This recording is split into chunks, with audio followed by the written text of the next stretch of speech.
여호와께 그의 이름에 합당한 영광을 돌리며 거룩한 옷을 입고 여호와께 예배할지어다. 여호와께서 자기 백성에게 힘을 주심이여 여호와께서 자기 백성에게 평강의 복을 주시리로다. 거룩하신 아버지 하나님, 이 시간 수요 기도회로 모여 하나님께 나와 예배를 드립니다. 이 예배를 통하여서 하나님 영광 받아 주시옵시고 이 예배 중에 친히 당신의 거룩한 백성들에게 평강의 복을 허락하여 주시옵소서. 모든 것 주님께 의탁드리옵고 존귀하신 예수님의 이름으로 기원하옵나이다. 아멘. 찬송가 342장 부르신 후에 류송자 권사님 기도하시겠습니다.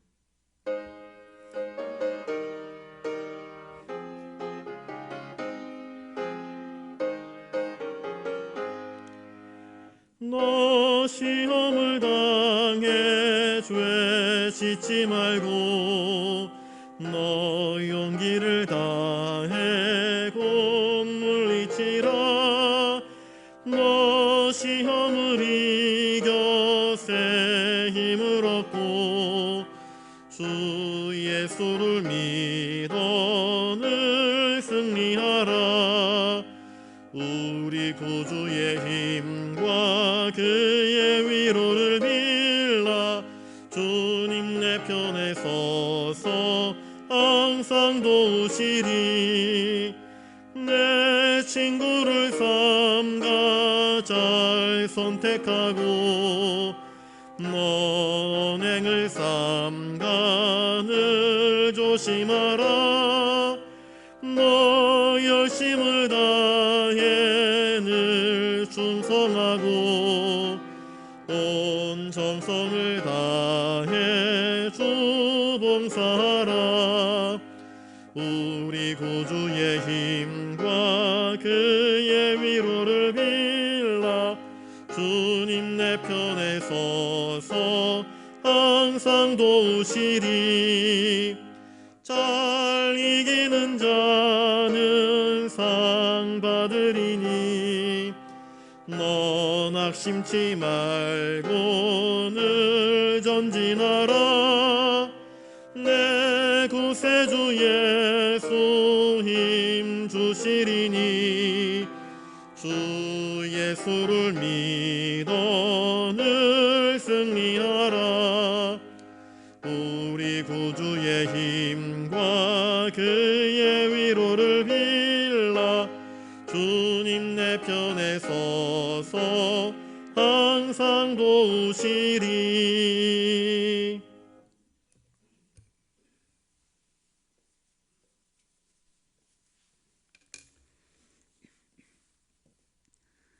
영광과 찬송을 받으시기에 합당하신 하나님 아버지, 은혜와 사랑을 감사드립니다. 주님의 말씀에 따라 순종하는 것을 기뻐하시는 하나님 아버지, 저희들을 은혜 가운데 지켜주셨다가 오늘 주님 앞에 나와 수요예배를 드리게 하심을 감사드립니다. 세상 속에서 주님을 사랑한다면서도 우리의 언행 속에는 진실이 없었고 우리의 행위 안에는 거룩이 없었습니다.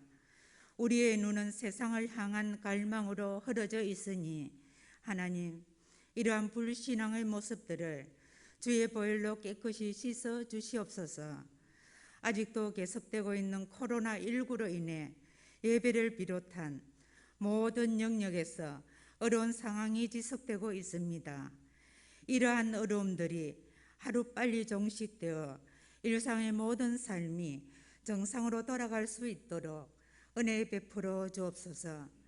어려움과 고난으로 인해 움츠러들기보다는 하나님과의 관계가 더욱더 친밀해지는 기회가 되며 더 어려운 이웃을 돌아보는 사랑의 마음을 가질 수 있는 계기가 되게 하여 주시옵소서. 하나님 아버지, 우리 교회를 위해 기도드립니다. 예배와 말씀과 교회가 회복되게 하시옵소서.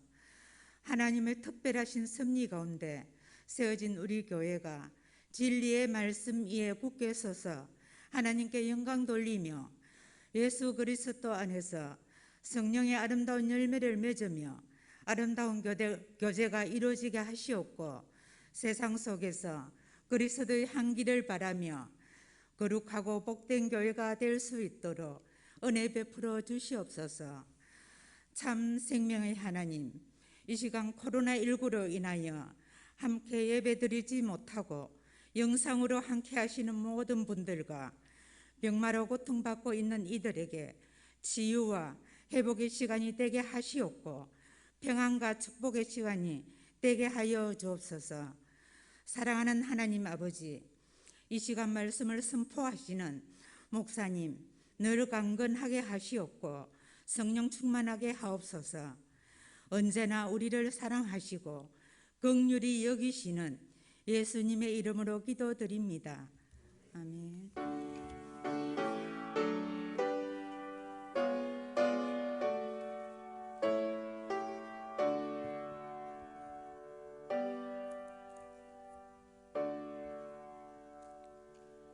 이 시간 하나님께서 우리에게 주시는 말씀은 신약성경 마태복음 6장 13절에 있는 말씀입니다. 마태복음 6장 13절 말씀, 우리 한 목소리로 말씀을 같이 읽겠습니다. 시작. 우리를 시험에 들게 하지 마시옵고 다만 악에서 구하시옵소서. 나라와 권세와 영광이 아버지께 영원히 있사옵나이다. 아멘. 이 시간 옆에 분들과 인사를 나누겠습니다. 주님의 뜻대로 삽시다.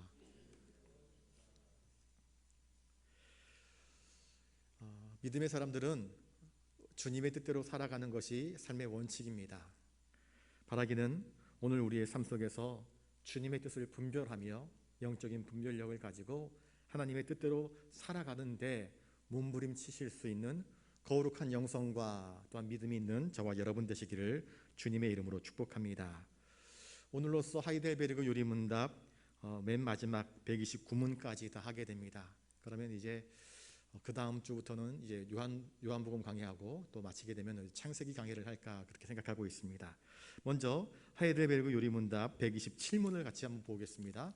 127문 같이 읽겠습니다. 시작. 여섯째 간구는 무엇입니까? 우리를 시험에 빠지지 않게 하시고 악에서 구하소서입니다. 우리 자신만으로는 너무나 연약하여 우리는 한순간도 스스로 설 수 없사오며 우리의 불구대천의 원수인 마귀와 세상과 우리의 육신은 끊임없이 우리를 공격하나이다. 그러므로 주의 성령의 힘으로 우리를 친히 붙드시고 강하게 하셔서 우리가 이 영적 전쟁에서 패하여 넘어지지 않고 마침내 완전한 승리를 얻을 때까지 우리의 원수에 대해 항상 굳세게 대항하게 하옵소서. 128문입니다. 당신은 이 기도를 어떻게 마칩니까? 나라와 권능과 영광이 영원히 아버지의 것입니다. 주님은 우리의 왕이시고 만물에 대한 권세를 가지신 분으로서 우리에게 모든 좋은 것을 주기 원하시며 또한 주실 수 있는 분이기 때문에 우리는 이 모든 것을 주님께 구하옵니다. 이로써 우리가 아니라 주님의 거룩한 이름이 영원히 영광을 받으시옵소서. 129문. 아멘이라는 이 짧은 말은 무엇을 뜻합니까?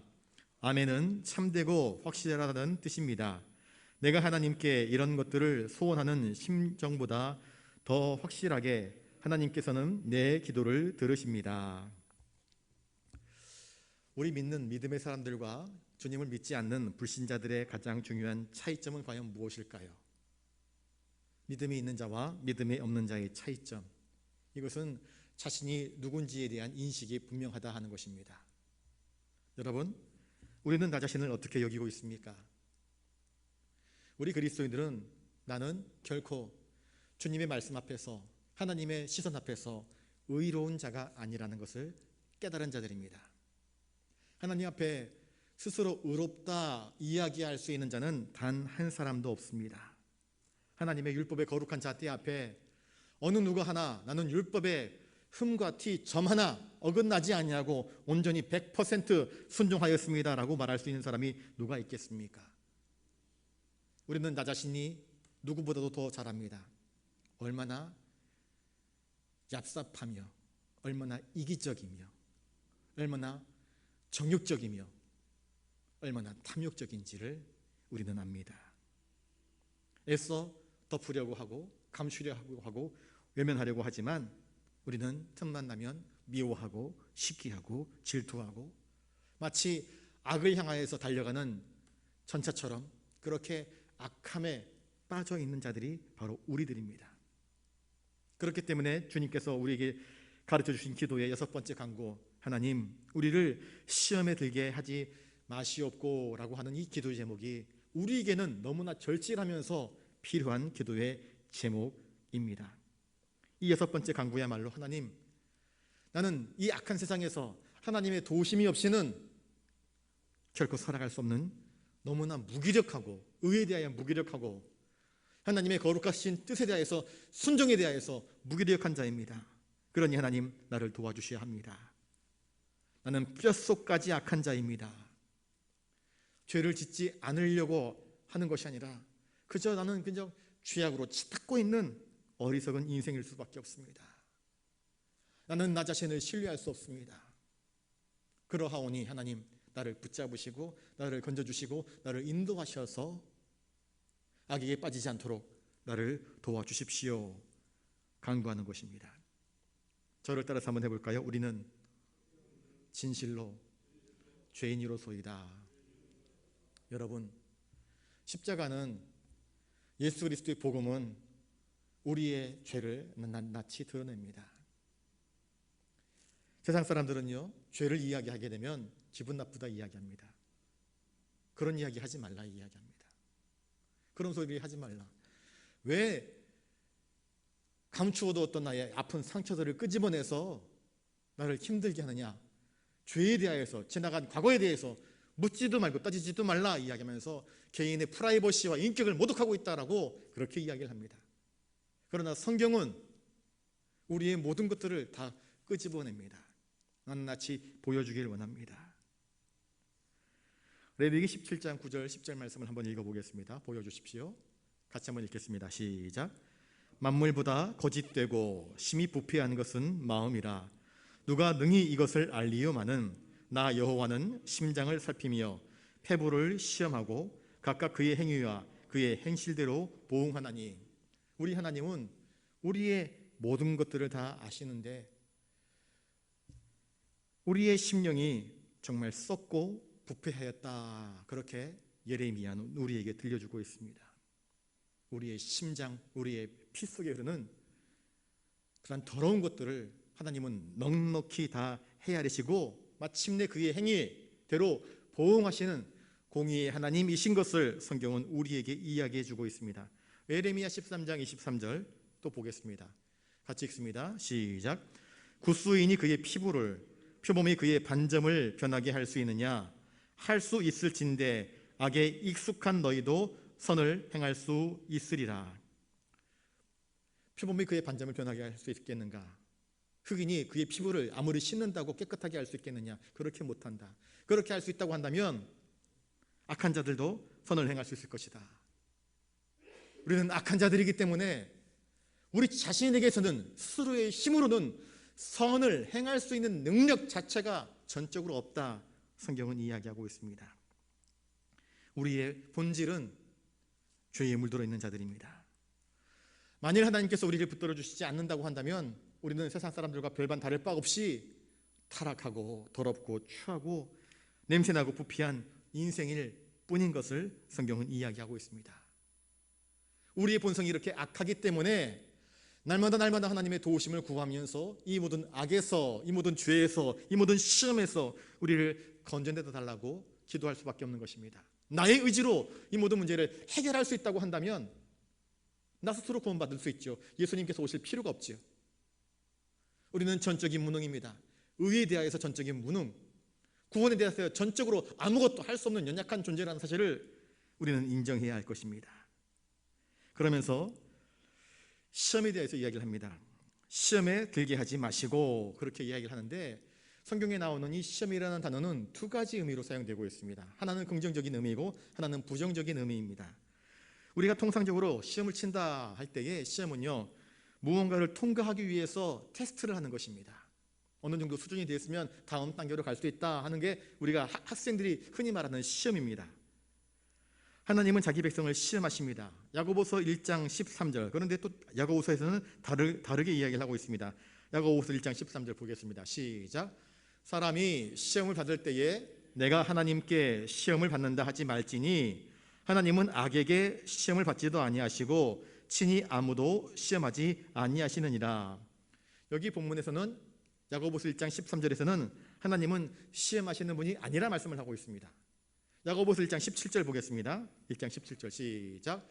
온갖 좋은 은사와 온전한 선물이 다 위로부터 빛들의 아버지께로부터 내려오나니 그는 변함도 없으시고 회전하는 그림자도 없으시니라.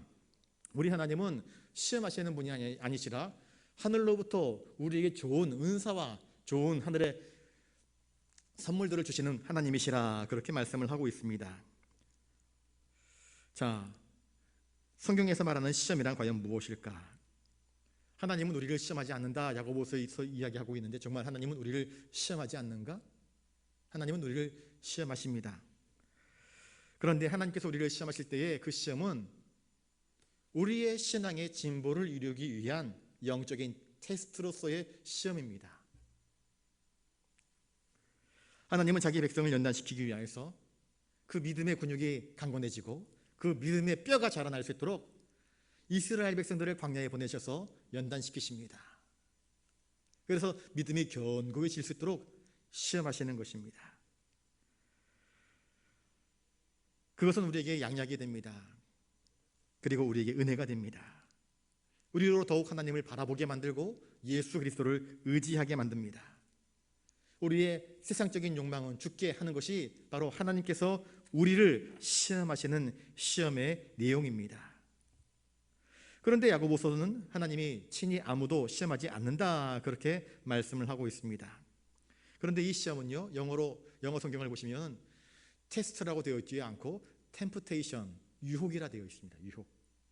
하나님은 아담과 하와를 유혹했던 뱀처럼 사람을 넘어뜨리기 위하여서, 실족하게 하기 위하여서 생명에게서부터 떨어져 나가도록, 멸망하도록 우리를 유혹하거나 미혹하지 않으신다 하는 뜻입니다. 여기서 큰 차이가 있는 것이죠. 그러니까 두 가지 종류의 시험이 있는 것입니다. 똑같은 시험이라는 단어가 하나는 긍정적인 것, 하나는 부정적인 것으로 사용된다 아까 말씀을 드렸는데 창세기 22장에 보시면 하나님께서 아브라함에게 아브라함아 내 사랑하는 아들 독자 이삭을 나에게 바치라 그렇게 말씀하십니다. 이것은 유혹일까요? 시험일까요? 아까 말씀드렸지요. 하나님은 시험하지 않으신다고. 하나님은 유혹하지 않습니다. 이것은 시험입니다. 하나님은요, 아브라함의 신앙을 테스트하십니다. 왜 그렇습니까? 아브라함으로 하여금 실족하게 하려고 하신 것이었습니까? 아닙니다. 더욱더 전폭적으로 하나님을 신뢰하고 죽은 자를 넉넉히 살리실 수 있는 하나님의 권능을 믿게 하시려고 이와 같은 시험을 하신 것입니다. 그리고 그 시험을 통과한 아브라함은 더 큰 은혜와 복을 받고 누리게 된 것 아니겠습니까? 이스라엘 백성들을 광야에서 시험하셨습니다. 목이 말랐습니다. 먹을 것이 없었습니다. 그럴 때마다 하나님께서는 반석을 터뜨려서 물을 주셨고 만나와 추라기를 주심으로써 그들의 먹을 것을 공급하여 주셨습니다. 일용할 양식을 치워주셨습니다. 전적으로 하나님만을 의뢰하는 신앙으로 살아가도록 가나안 땅에 들어가기 전에 철저하게 하나님을 신뢰하는 법을 가르치시기 위하여서 그들의 영적인 성장을 위해서 이렇게 계속해서 시험 곧 테스트를 하신 것입니다. 그런데 마귀로부터 오는 시험은 전혀 다른 양상을 갖고 있습니다. 예수님께서 성령에 이끌려서 광야로 나가십니다. 그때 마귀가 예수님을 시험합니다. 그 옛날 마귀가 아담과 하와를 시험했던 것과 똑같은 것입니다. 이 시험은 유혹이었습니다. 유혹. 하나님께로 나가게 발돋움하게 만드는 것이 아니라 하나님에게서부터 떨어지게 만드는 것. 이게 마귀가 하는 시험 곧 유혹이었던 것입니다. 뭐라고 이야기합니까? 40일을 금식하신 예수님께도 배고프지? 그러면 여기 돌들 많은데 이 돌 떡덩이 되게 해서 먹어라. 네가 하나님의 아들이기 때문에 권능이 있지 않느냐 하며 그 기적을 사용하라 그렇게 이야기합니다. 주님은 말씀하십니다. 사람이 떡으로 사는 것이 아니라 하나님이 주시는 모든 말씀으로 살아가는 것이라 하면서 말씀으로 그 사탄의 권세를 이겨나갑니다. 마귀는 예수님을 넘어뜨리려 했습니다. 예수님께서 공생애를 시작하시면서 예루살렘 성으로 올라갈 때에 바리새인 서기관들이 예수님을 시험합니다. 그들의 시험은 어떤 목적이었을까요? 마귀의 시험과 똑같습니다. 가늠하다가 현장에서 붙잡힌 여인을 데리고 나와서 모세의 율법에는 돌로 치라 그랬는데 당신은 어떻게 하실 것인가 하면서 예수님을 시험합니다. 그들은 말씀 곧 율법을 가지고 나오면서 예수님을 테스트했습니다. 그런데 이건 테스트가 아니었습니다. 이렇게 대답을 하든 저렇게 대답을 하든 우리가 빌미를 잡아서 예수님을 쳐 죽이려고 했던 것입니다. 유혹입니다. 미혹입니다. 옳지 못한 의도를 가지고 하는 사악한 행동들이었던 것입니다. 우리는 하늘로부터 오는 시험과 마귀로부터 오는 유혹, 이것을 잘 분별할 수 있어야 할 것입니다. 그러므로 하나님, 우리로 하여금 시험에 들게 하지 마시고라고 우리가 기도를 해야 됩니다. 이 마귀로부터 오는 시험, 곧 유혹, 미혹, 하나님에게서부터 미끄러지게 하는 것, 진실한 성도의 길, 신앙인의 길에서 이탈되게 만드는 것, 이러한 사악한 것들에 우리가 빠지지 않도록 나를 도와주십시오 라고 우리가 간구해야 할 것입니다. 시험에 들게 하지 마시고 악에서 구하소서라고 이야기를 하고 있는데, 시험에 들게 하지 말라 할 때 헬라어로 에이스페로라고 하는 단어를 씁니다. 그 시험 안에 빠져들게 하지 마십시오. 여기서 말하는 아까 시험은 늪이라고 이야기하지 않았습니까? 늪에 빠지지 않게 해주십시오. 나의 발걸음이 죄악의 구렁텅이에 한 발 쭉 내밀면 다른 발도 쑥 빨려 들어가는 것입니다.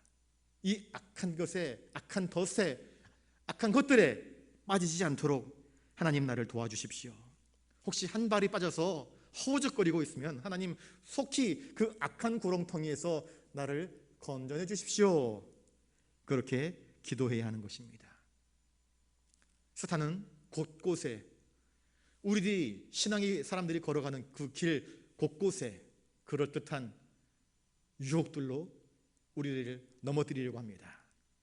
우리가 의식하지 못한 사이에 그저 절망의 구렁텅이에 빠지도록, 죄의 늪에 빠지도록 그렇게 교묘하게 위장해 놓고 우리가 빠지기만을 기다리고 있습니다.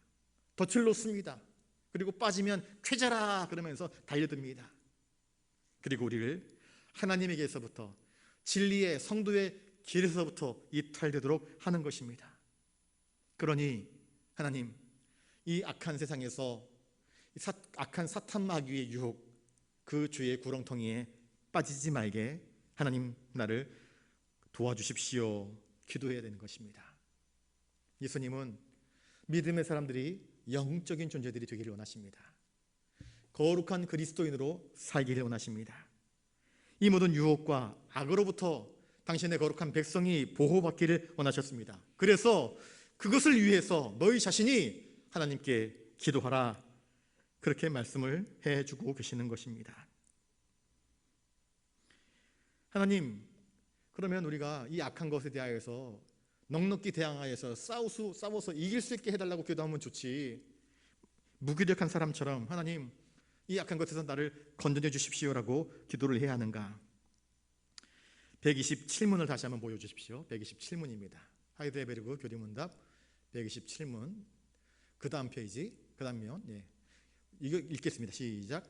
우리 자신만으로는 너무나 연약하여 우리는 한순간도 스스로 설 수 없사오며 우리의 불구대천의 원수인 마귀와 세상과 우리의 육신은 끊임없이 우리를 공격하나이다. 우리는 너무나 약합니다. 약합니다. 이걸 알아야 되는 것입니다. 우리는 너무나 약합니다. 그래서 단 한순간도 하나님의 도우심, 하나님의 보호하심, 하나님의 붙잡아 주심이 없다고 한다면 실족할 수밖에 없는 것이 바로 우리들 자신의 연약한 한계라는 것을 인정해야 하는 것입니다. 그러므로 우리가 하나님께 도움을 구하고 하나님의 도우심을, 하나님의 인도하심을, 하나님의 보호하심을 매일매일 매 순간마다 간구하지 않으면 안 되는 이유가 바로 거기에 있습니다. 교리문답에서 우리 믿음의 성도들을 넘어뜨리려고 하는 세 가지가 있는데 그 첫 번째가 마귀입니다.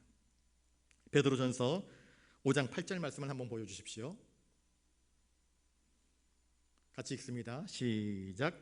근신하라, 깨어라, 너희 대적 마귀가 우는 사자같이 도로 다니며 삼킬 자를 찾나니.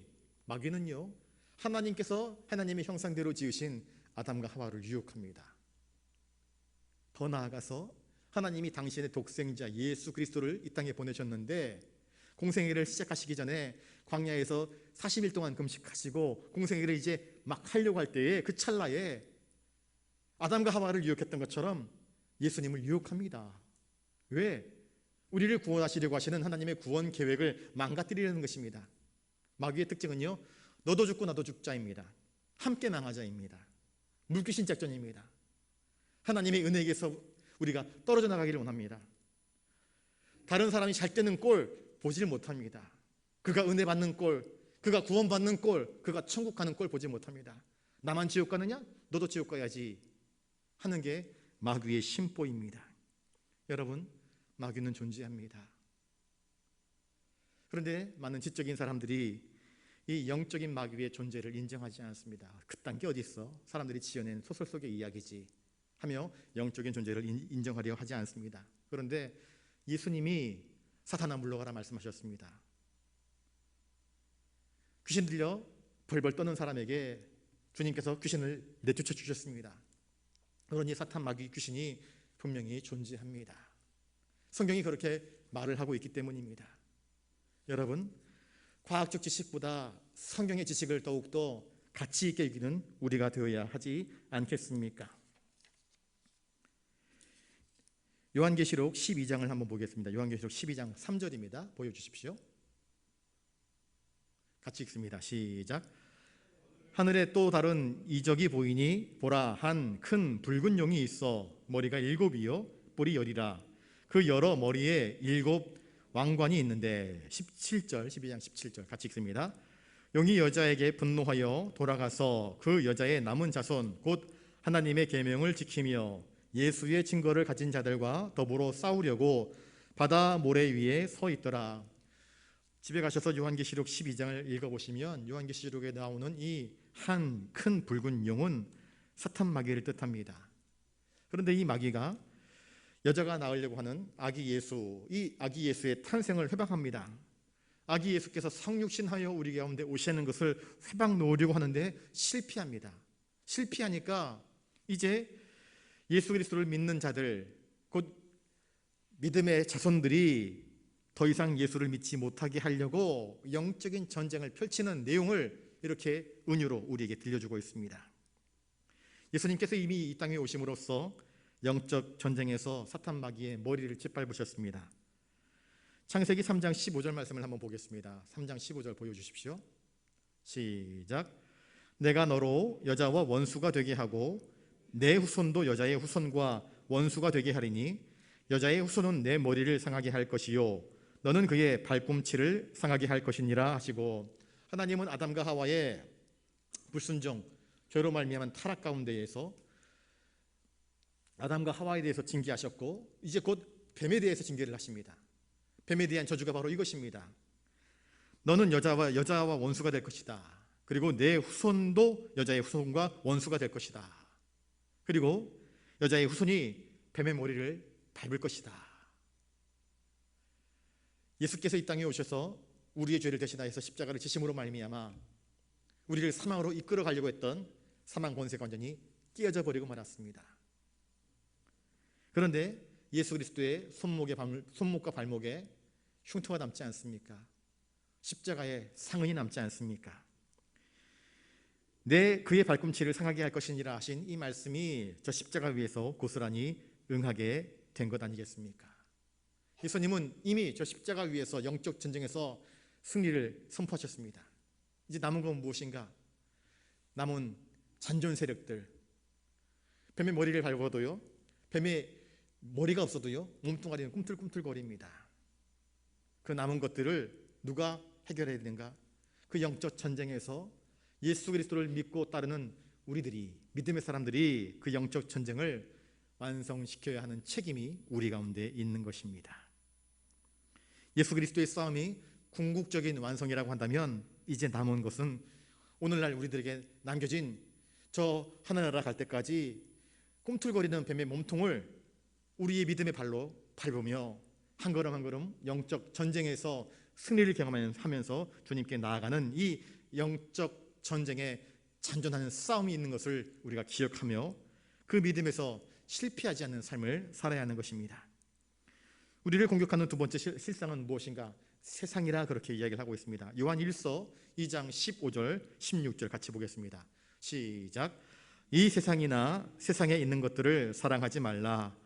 누구든지 세상을 사랑하면 아버지의 사랑이 그 안에 있지 아니하니 이는 세상에 있는 모든 것이 육신의 정욕과 안목의 정욕과 이생의 자랑이니 다 아버지께로부터 온 것이 아니요 세상으로부터 온 것이라. 요한 1서에서 사도 요한은 세상과 세상의 것들을 하나님보다 더 사랑하지 말라라고 분명히 우리에게 이야기해 주고 있습니다. 그러면서 그 세상적인 것을 대표적으로 세 가지로 요약하는데 첫 번째 육신의 정욕입니다. 육신의 정욕. 소돔과 고모라가 왜 멸망했을까요? 소돔과 고모라 성에 하나님이 보내신 천사들이 갔습니다. 거기는 아브라함의 조카 롯이 있었습니다. 그 아브라함의 조카, 아브라함의 중보 기도를 듣고 천사들이 그의 심정을 헤아려서 아브라함의 조카에게로 찾아갔습니다. 그런데 그날 저녁에 어떤 일이 벌어집니까? 그 성읍에 사는 사람들이 우리 성에 우리가 알지 못하는 낯선 이방인들이 들어왔다면서 나그네들이 들어왔다면서 그 사람들을 내놓아라 라고 요청을 합니다. 왜 내놓으라라고 이야기했는 줄 아십니까? 그와 더불어 성행위를 하고자, 동성연애를 하고자 그 사람들을 내놓으라 이야기한 것입니다. 이만큼 소돔과 고모라는 성적으로 타락하고 더러운 곳이었습니다. 그러니 하나님께서 진노하셨고 그 성을 멸망시키셨던 것입니다. 육신의 정욕의 대표적인 것이 바로 이 성적인 쾌락을 추구하는 것입니다. 성적인 타락이 지금 점점 가속화되고 있습니다. 동성연애 뿐만 아니라 아주 예전에는 화두로 꺼낼 수 없는 추악한 죄악들이 마구마구 우리들의 삶 수면 위로 올라오고 있습니다. 대한민국에서 간통죄가 사라져버리지 않습니까? 그래서 발생하는 것들이 얼마나 많습니까? 인생에서요, 죄가 죄로 지적당하지 않으면요, 사회가 무질서와 혼란으로 점점 소용돌이치기 시작합니다. 이게 문제가 되는 것입니다. 정직이 손해를 보고 의로움이 손해를 보고 성실함이 손해를 보고 하는 세상들이 다가오는 것은 결국 인간이 세속적이고 정욕적인 것들에서부터 가치를 추구하려고 하다 보니 정말 하나님께서 우리에게 주시고자 하시는 그 선한 아름다운 질서들이 무너져 내려가는 것 아니겠습니까? 그러므로 세상이 이러한 성적인 쾌락으로 우리 젊은이들과 또한 우리를 공격할 때에 우리들의 노는과 우리들의 관심과 우리들의 생각은 다시 하나님 말씀 앞으로 바로 돌아가야 합니다. 이게 말씀의 회복이 너무나 중요한 것입니다. 육신의 정욕, 그 다음에 무엇입니까? 안목의 정욕입니다. 보는 것. 여기에 저도 참 약한 것 같습니다. 영화를 참 좋아합니다. 우리가 참 시각적인 것에 얼마나 많이 노출되어 있습니까? 눈으로 보는 것. TV 때문에 예전에는 어르신들, 저희 어릴 때는 그랬던 것 같습니다.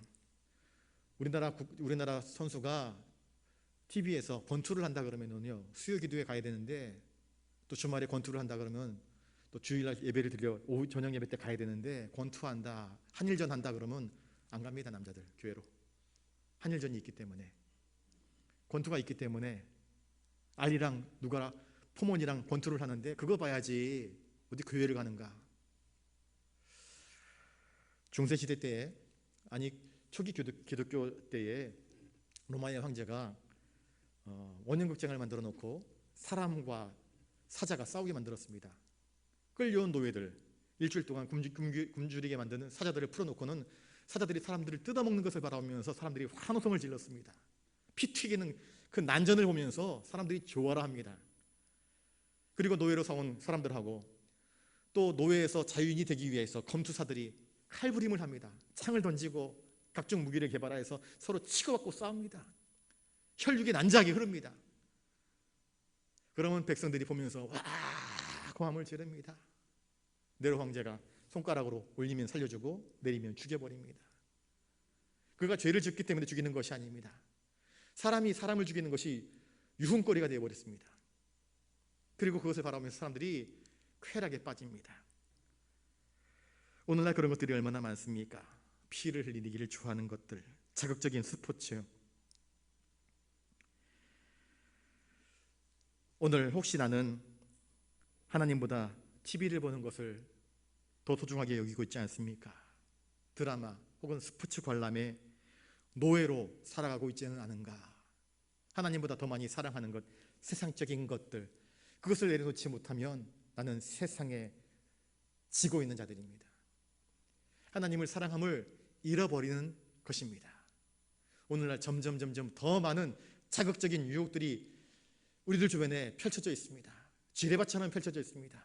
그 사이를 뚫고 하나님의 전으로 나오기가 참 어렵습니다. 그럼에도 불구하고 믿음의 사람들은 세상보다 하나님을 더 사랑함으로 하나님께 나아가는 사람들입니다. 육신의 정욕, 안목의 정욕, 세 번째가 무엇입니까? 이생의 자랑입니다. 자랑, 명예욕, 남들보다 높아지고 싶어하는 마음, 남들보다 더 잘났다 칭찬받고 싶어하는 마음, 유명해지기를 바라는 것, 이런 것들이 명예욕입니다. 이생의 자랑들입니다. 칭찬 한마디에 우쭐해지고 교만해지는 것, 이런 것들이 우리에게 얼마나 많습니까? 물론 칭찬은 고래도 춤을 추게 한다라는 말이 있는데 그 칭찬이 우리의 영혼을 감동시키고 하나님께 영적으로 온전히 나아간다고 한다면 그건 선한 칭찬입니다. 그런데 그 칭찬이 우리를 우쭐대게 만들고 교만하게 만들고 건방 떨게 만들고 한다고 한다면 그건 칭찬이 아니라 그건 독이 되는 것입니다. 이것을 우리가 영적으로 구별할 수 있어야 합니다.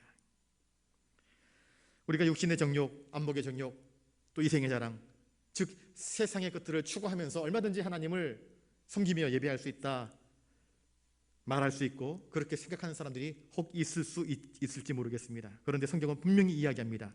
이러한 것들은 아버지께로부터 오는 것이 아니라 세상에서부터 오는 것이기 때문에 하나님의 것이 아니라 하나님이 결코 기뻐하지 아니하신다 말씀을 하고 있습니다. 그러므로 우리 믿음의 사람들은 이것을 분명히 구별할 수 있어야 됩니다. 무엇이 더 중요한가? 우리 믿음의 세 번째 대적은 무엇인가? 바로 나 자신의 육신입니다. 육신. 야고보서 1장 13절 15절 말씀 한번 보겠습니다. 다시 한번 보겠습니다. 시작.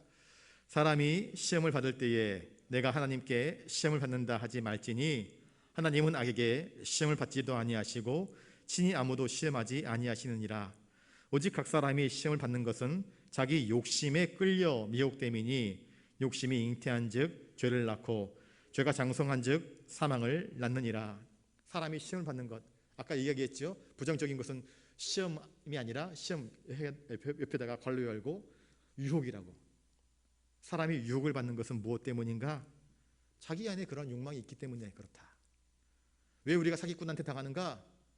왜 사기꾼의 이야기에 귀를 기울이는가? 거기에 나의 욕망이 있기 때문이다.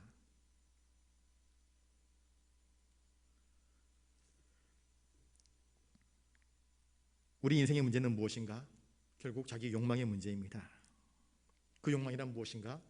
죄악으로 달려가고 싶어하는 원초적인 욕망이 그 안에 있는 것입니다. 그게 우리의 본성 가운데 죄악된 성향이 있는 것입니다.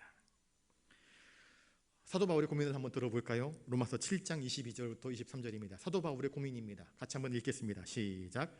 내 속 사람으로는 하나님의 법을 즐거워하되 내 지체 속에 한 다른 법이 내 마음의 법과 싸워 내 지체 속에 있는 죄의 법으로 나를 사로잡는 것을 보도다. 반지의 제왕이라고 하는 영화가 있습니다. 반지의 제왕, 아주 유명한 영화입니다.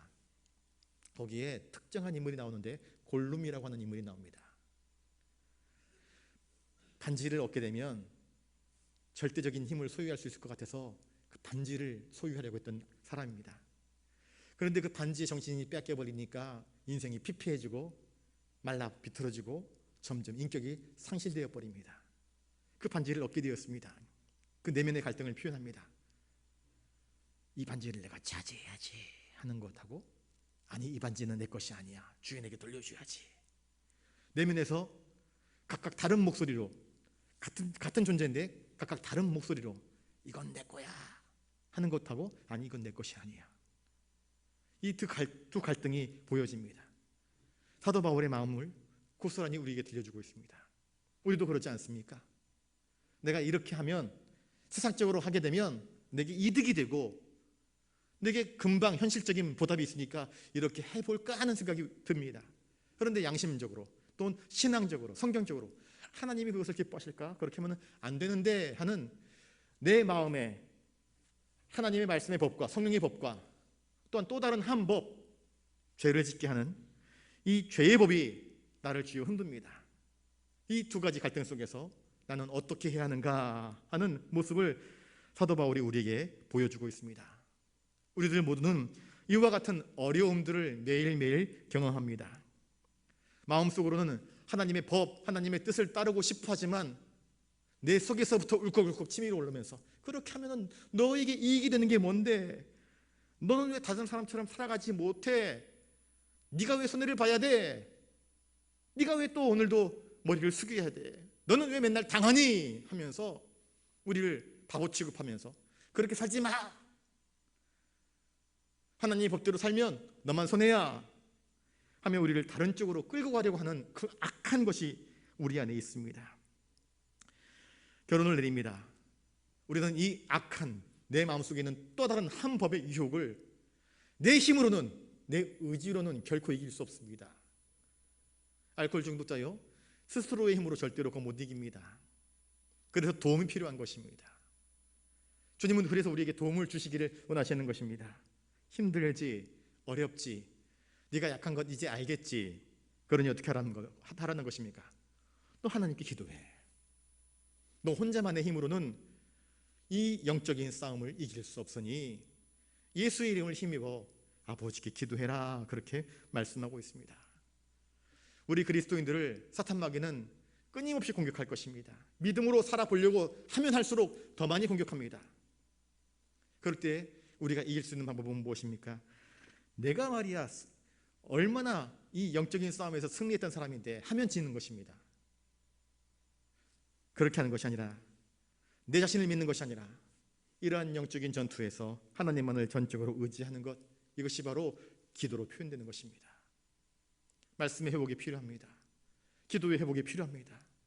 그럴 때에 이 영적인 전쟁에서 우리가 승리할 수 있는 것입니다. 그래서 주님은 우리에게 특별한 기도, 이 주기도문을 가르쳐 주신 것입니다. 이 기도함으로 살아갈 때 마침내 그 일의 결과가 하나님께 영광이 되고 하나님께 찬송이 되고 우리에게 감사할 아름다운 신앙의 고백들이 될 수 있는 것입니다. 그리고 이것을 믿음으로 받아들이는 저와 여러분 되시기를 주님의 이름으로 축복합니다. 기도하겠습니다. 거룩하신 아버지 하나님, 하나님의 거룩한 백성으로서, 한 사람의 그리스도인으로서 우리에게 주어진 삶을 살아가는 것, 믿음으로 산다는 것이 얼마나 정신을 바짝 차리고 또 깨어 있어서 말씀을 사모하며 살아가야 하는 일인지를 다시 한번 깨닫습니다. 하나님, 믿음으로 살아간다 하는 것은 주님을 늘 의식하고 주님 앞에 엎드려 기도하고 주님의 도우심을 바랄 때에 하나님의 도우심으로 말미암아 넉넉히 승리하는 길이 될 수 있음을 깨닫습니다. 그저 교만해져서 나 자신의 힘과 능력으로 이쯤이야 넉넉히 이기겠지 할 때에 다윗처럼 실족하고 넘어지고 상처 입고 허물어지는 우리들 자신을 경험할 때가 너무나 많았습니다. 주님이 가르쳐 주신 이 기도를 힘입어 하나님, 우리가 죄에게 악에게 지지 말고 승리할 수 있도록 주님 오늘도 우리를 건져 주시옵소서. 우리는 나약하오니 부족하오니 주님의 도우심이 없이는 단 한순간도 살아갈 수 없는 존재들이오니 주님, 저희들을 붙드시고 넘어진 저희들을 일으켜 주시고 새롭게 하시고 용기를 주시고 담대하게 여호수아처럼 주님과 더불어서 나아가는 말씀을 조차 좌로나 우로나 치우치지 아니하며 주님 뜻대로 살아가도록 주여 우리에게 기도의 영을 더하여 주시옵시고 성령으로 충만케 하여 주시옵소서. 감사를 드리오며 존귀하신 예수님 이름으로 기도드리옵나이다. 아멘. 찬송가 400장 찬양하겠습니다.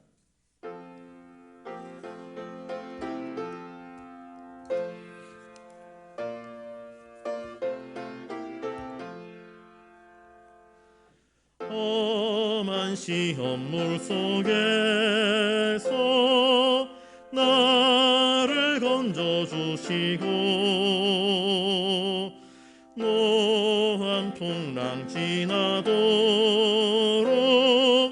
나를 숨겨주소서. 주여 나를 돌보시사 품어주시고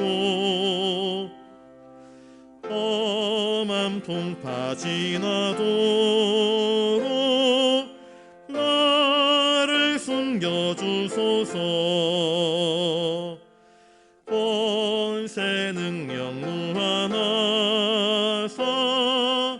모든 시험 이기고 풍랑까지 다스리는 주님 앞에 비오니 주여 나를 돌보시사 고이 품어주시고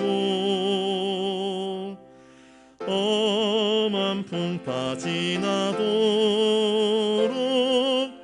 나를 숨겨주소서. 죄악 길에 빠진 이 몸 캄캄한 데 헤매며 부르짖는 나의 원 들으소서. 내 주여 주여 나를 돌보시사 고이 품어주시고 험한 풍파 지나도록 나를 숨겨주소서.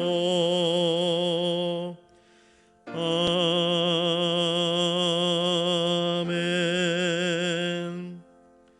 이 시간 기도할 때에 주님, 저는 연약합니다. 저는 부족합니다. 주님, 제가 죄인입니다. 하오니 주님, 나를 이 모든 시험과 이 모든 유혹과 이 모든 악에서 건져 주십시오. 매일 매순간 주님의 도우심이 없이는 살아갈 수 없는 존재이오니 오늘도 나를 붙드셔 주시옵소서.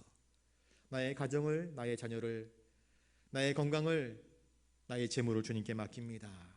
주님께서 붙드시고 우리의 삶 가운데에 형통함을 더하여 주시옵소서. 기도하실 수 있기를 바랍니다.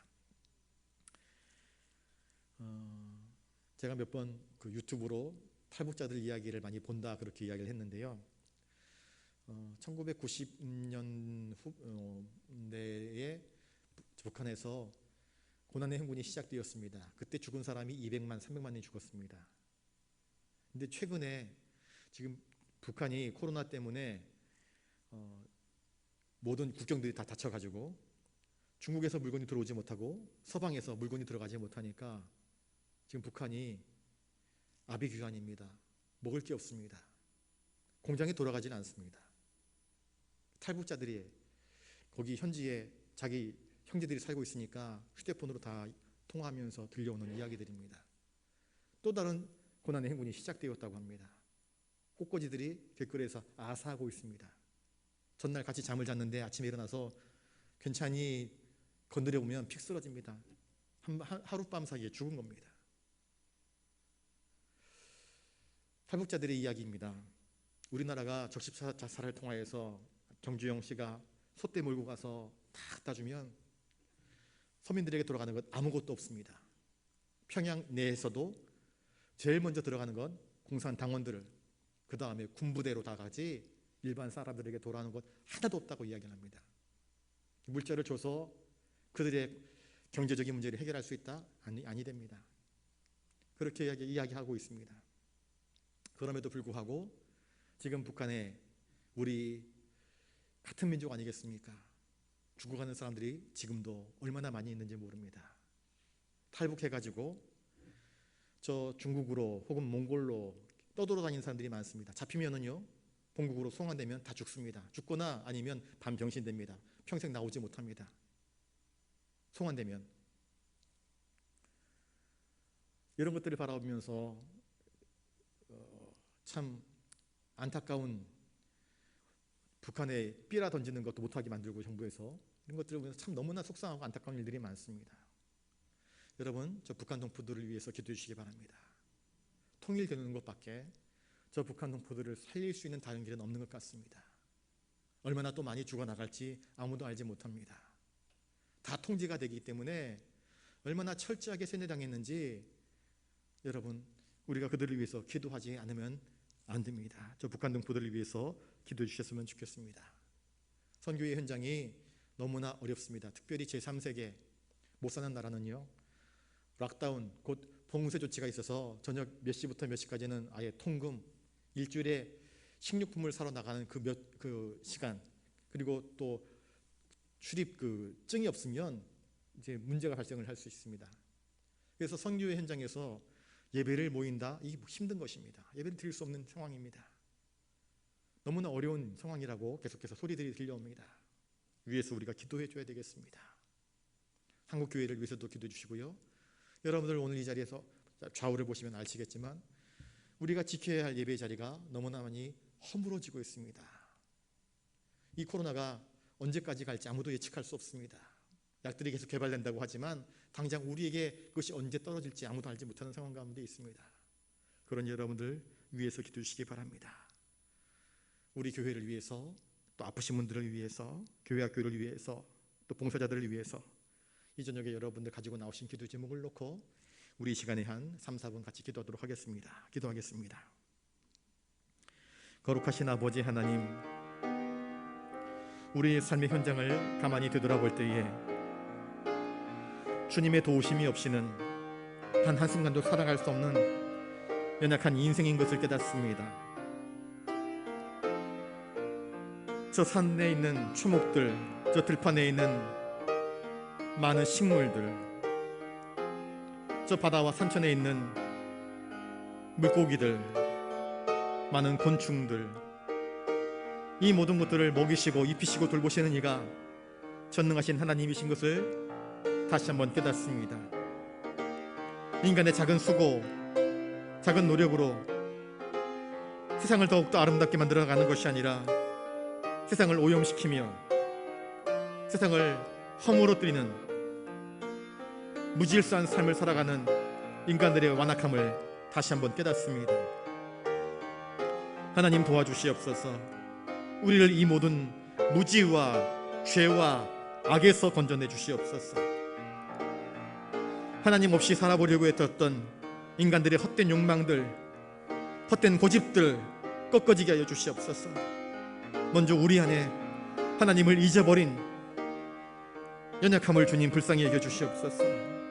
탕자처럼 헤매이며 세상에 부딪혀서 넘어지고 깨지고 상처를 입고 모든 것을 잃은 후에나 뒤늦게 후회하고 가슴을 치는 그런 안타까운 일들이 발생하지 않도록 하나님 늘 깨어있어 주님을 바라보고 주님을 의식하고 주님의 말씀을 붙잡고 믿음으로 하루하루를 살아갈 수 있도록 도와주시옵소서. 기도가 우리의 호흡이 되게 하여 주시옵소서. 간구가 우리의 호흡이 되게 하여 주시옵소서. 말씀이 우리의 영의 양식이 되게 하여 주시옵소서. 주님을 단 한순간도 우리 시선에서 놓치지 않도록 도와주시옵소서. 어린아이처럼, 어머니를 바라보는 어린아이처럼 우리 하나님을 나의 시선에 모시고 주님 뜻대로 주님의 미소를 바라보며 거룩한 길을 걸어갈 수 있도록 도와주시옵소서. 코로나로 인해서 무너져버린 것들이 너무나 많습니다. 특별히 저 북한 땅을 위해서 기도합니다. 북한에 있는 우리 동포들을 기억하여 주시옵소서. 공산 정권이 차지하고 난 이후 너무나 많은 것들을 빼앗겨 버렸습니다. 자유를 빼앗기고 꿈을 빼앗겨 버리고 자기의 모든 소유물들을 빼앗겨 버리고 구속당한 채, 그것이 어떤 삶인지 알지 못한 채 왜곡된 인생을 살아가는 안타까운 인생들이 얼마나 많이 있는지, 신앙의 자유와 통행의 자유와 여행의 자유와 그 모든 자유들을 잃어버린 채 오늘도 하루하루를 버티며 살아가고 있는 안타까운 저 백성들을 불쌍히 여겨 주시옵시고, 주님 속히 남과 북이 주님의 은혜 아래에서 통일될 수 있도록 허락하여 주시옵소서. 강대국들의 잘못된 진영 논리로 이 나라가 나뉘어진 채 너무나 오랜 시간이 흘러가고 있습니다. 주님, 주님의 은혜로 다시 하나 될 수 있도록 도와주시옵소서. 오늘도 이 저녁에 주님께 나와 기도합니다. 우리 교회 식구들을 바라봅니다. 선교의 현장을 바라봅니다. 안타까운 마음으로 하나님께 하나님의 도우심만을 간구할 수밖에 없습니다. 주여, 주님이 세우신 교회들을 기억하여 주시옵시고, 선교사님들의 사역들을 주님께서 붙잡아 주시옵시고, 한국교회를 불쌍히 여겨 주시옵소서. 자꾸 초라해져가는 한국교회를 붙잡아 주시옵소서. 다시 불꽃처럼 일어날 수 있도록 도와주시옵소서. 은총을 더하여 주시옵소서. 우리의 신앙을 회복시켜 주시옵소서. 주여 도와주시옵소서. 예배의 회복, 말씀의 회복, 교회의 회복이 이루어지게 하여 주시옵소서. 건강의 회복이 이루어지게 하여 주시옵소서. 주여, 교회 학교가 회복될 수 있도록 도와주시옵소서. 오늘 이 저녁에 여러 가지 기도의 제목들로 기도하는 당신의 거룩한 백성들의 기도와 간구를 들어주시옵소서. 응답하여 주시옵소서. 주여 도와주시옵소서.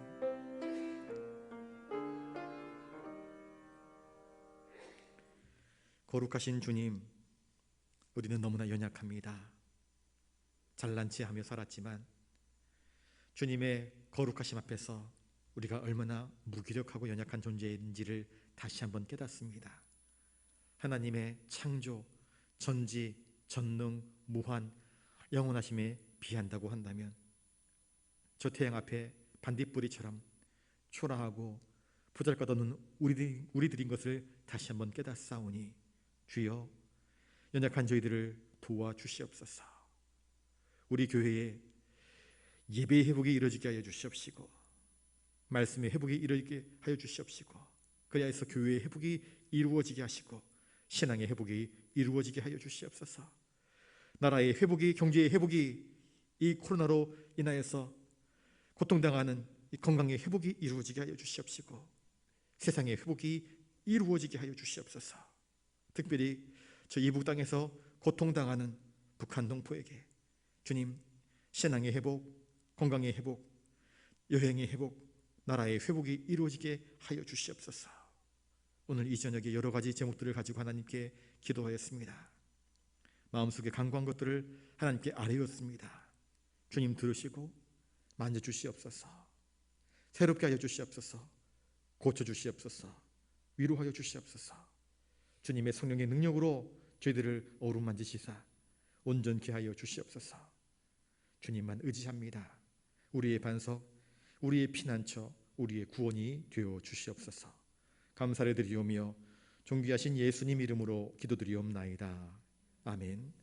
이제는 우리 구주 예수 그리스도의 은혜와 하늘 아버지의 놀라우신 사랑하심과 성령님의 감동감화 역사 교통하심이 나 같은 죄인 살리신 주님의 은혜를 기억하며 믿음으로 기도하며 간구하며 주님이 기뻐하시는 성실한 삶, 믿음의 삶을 살기를 다짐하는 사랑하는 부산 영락교회 모든 믿음의 권속들 머리 위에 이제로부터 영원토록 함께하옵시기를 간절히 축원하옵나이다.